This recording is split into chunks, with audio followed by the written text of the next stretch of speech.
Hello guys. So I think that closure to me does not really mean I have to go and have a conversation with anybody. Yes.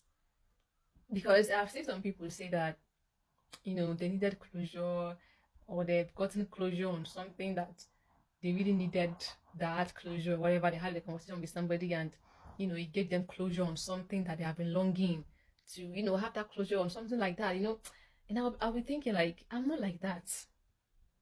I'm not like that. You see, if I if something should happen like this, I'll first of all analyze it, assess it, and understand what I want to do about it. Now, once I have decided on what to do, once I have understood the way the thing happened and I've decided on what to do, that decision, that is my closure. That becomes my closure entirely. So most times, I don't practice conversation. I don't reach to that level. I don't get to that point of having that conversation for me to now feel closed up or something like that. It's like I have already closed it up since. Like I don't close them up. The chapter is closed.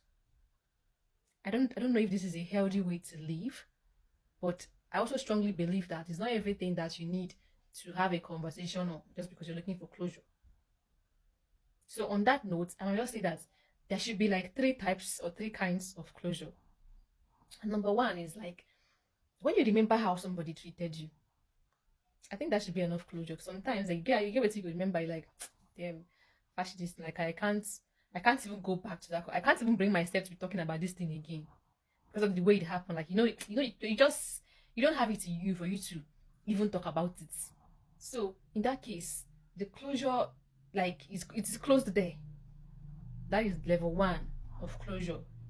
So a lot of your closure that you need, it needs to be gotten at this stage. You're looking for closure on something that you know that you're not even supposed to be bringing up. You're not even supposed to be talking about it again. Suppose don't go and collect your closure from that place and close it well. That one don't end. Forget about it. Now the second type of closure should be the one that if something happened, then you allow yourself for you to assess it. You allow yourself for you to analyze everything, understand it, think about it, and then you decide on what to do. You decide that this is what I want to do. Now, if you now decide that okay, I have already understood how this thing played out and it's fine, like I, I don't want to go further with it, then that is where your closure is supposed to start. That is where your close goes. Like you're supposed to close it up at that point because now you've looked at it now. Abi, were you unconscious? Or was the other party unconscious when the whole situation happened? All of us were conscious, right? We used our right sense, our right minds, everything played out in our faces and we understood it perfectly. Now, if you're finished thinking about it, you know that we did this, like this thing happened, like what are you looking for closure again? Hmm? At that point you have to decide that okay, I understood whatever happened perfectly. I was conscious and what happened and that decision you have made at that point is like your closure. That should close you up. It's okay. You can leave it there. You can leave it there. Hmm? When you've already thought about it, you've already like assessed it, you dissect it, you understand that okay, I have decided that this is my closure. Like I have understood how this person treated me.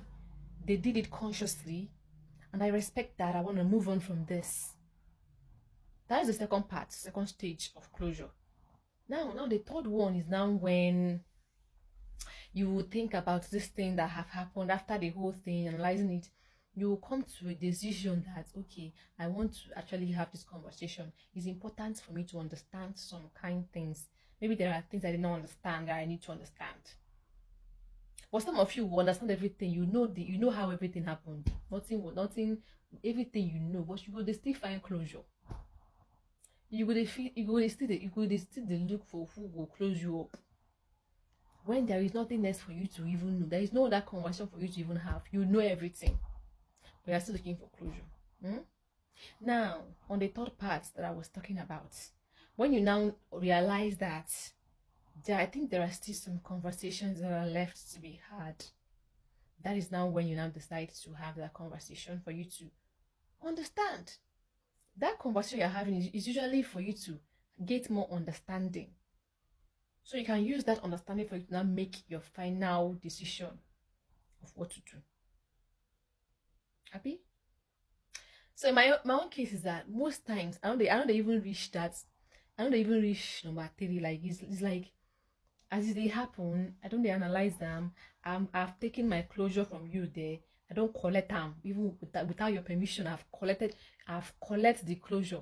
I've closed myself up and I've moved on. Maybe it's a trauma response. I don't know.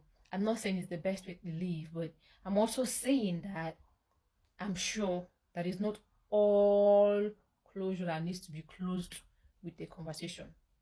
Some closures, you need to close it without any conversation happening. You need to close it by deciding on what to do. Or you need to close it by remembering how painful what they did to you was.